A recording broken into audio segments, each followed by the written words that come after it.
cold in the Northeast right now. We don't like this. It's the month of November. Like, times are starting to shift over. The days are getting shorter. And if you have to put those sticks away for the winter, at least you want to watch some action on TV. I'm Donny Rightside. He's Joe Raineri. Now we bring in Keith Stewart, a resident PGA professional, to keep us in the know in golf. How's it been going, Keith? Donny, Joe, you know what? The winds of change are coming on the PGA Tour, and the guys are going to feel it this weekend out there in Bermuda. Boy, is it going to blow.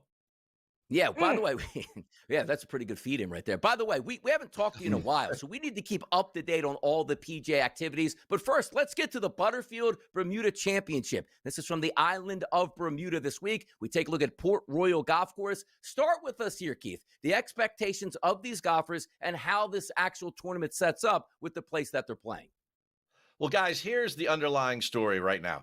The top 100 get their tour cards for next year. We've got 2 events left on the PGA Tour. So if you travel to Bermuda, you are concerned about that top 100 cut line on the FedEx Cup points list. The guys that are out there, yes, not necessarily the greatest strength of field, only 9 players in the top 100 in the world. Recent winner Michael Brennan is the lowest ranked guy at 40. But you know what? There is a lot of subplots going on. Last year, we had the winner, Rafael Campos, never won before, hadn't made a cut in like all of 2024, and he broke through. The year before, Camilo Villegas. This event gives us a lot of suspense, a lot of drama. And with the weather they have concocted this weekend out there in the forecast, I mean, these guys playing there on the west coast of Bermuda are going to have their hands full and a lot of pressure to go along with it.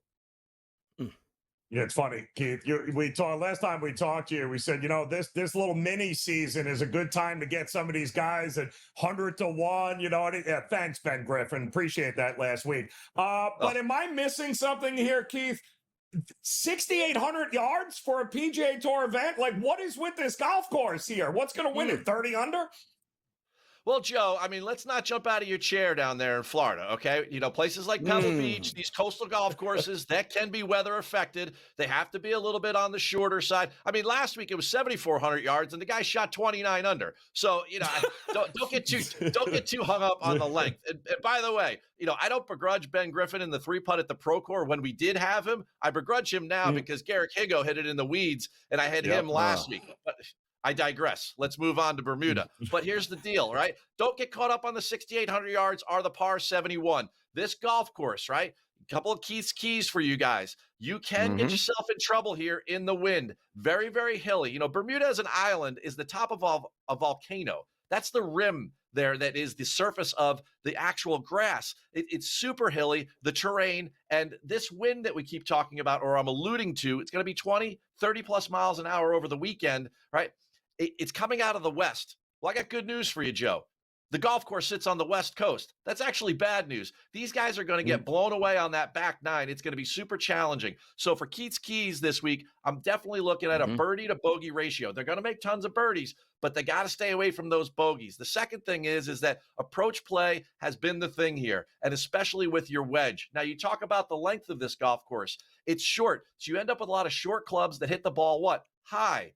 And it's windy. So that's kind of the crux of the issue here, the challenge that these guys face. They have to be able to flight their wedges. They have to be able to control their spin. And then the third thing is that this is grainy island Bermuda grass. Much like the Paspalum last week in Mexico, these guys have got to be able to putt Bermuda. The guys that are good down in Florida, the guys that are good on these coastal golf courses like Sea Island next week, those are the guys that were interested. Those are 3 keys for this week. Let's go with the early leans on the early lines to make some money here. Richard Hoey, I see here, at least at FanDuel, at a 19 to 1 price here to win it. You're getting some good options, Keith. Who are your options this week?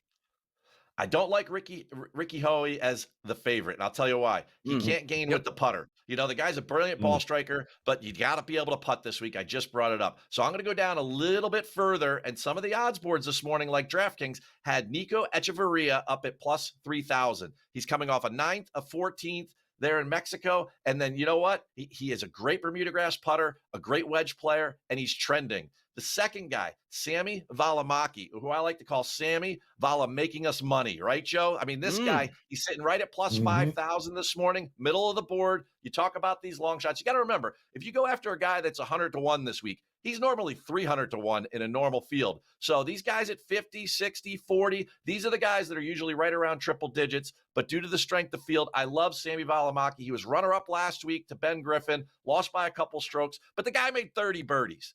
He's a great approach player, and he's great with long par threes, which is one of the very good keys for this week out there in Bermuda.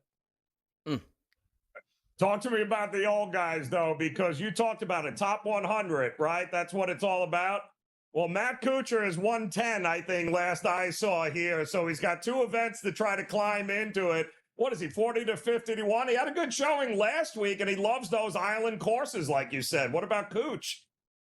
Joe, this is a great grab and a great read for yourself. I mean, he was great at Sedgefield at Wyndham. He missed the playoffs, but then this fall, he's been very, very good. I bet him last week as an outright in Mexico. And you know what?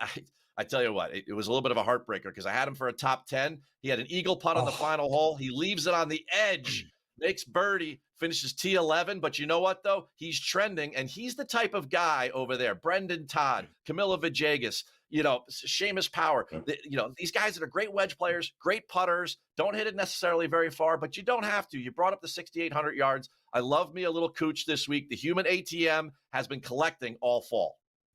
How about this, Keith? Let's take a look at some of the future events on the PGA Tour, maybe non-sanctioned events. We're getting the Skins game back on Black Friday. But you know what I like about this? Smart by the PGA. Don't put this on at 3:30 in the afternoon when we're watching football. Give it to us in the morning, Keith. A 9 a.m. start for Schauffele, Thomas, Bradley, and Fleetwood. Smart, PGA. Smart.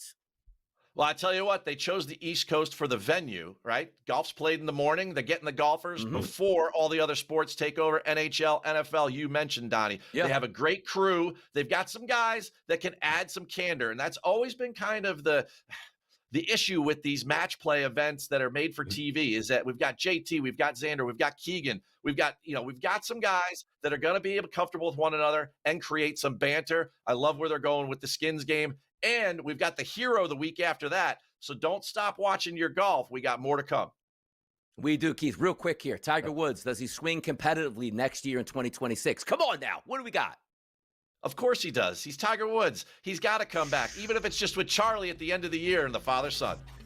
Let's do it. That's Keith Stewart here, our PGA Pro. We love Keith Stewart. We'll talk to him soon, getting us caught up to all the PGA stuff we need to know. Thanks again, Keith. We'll be right back.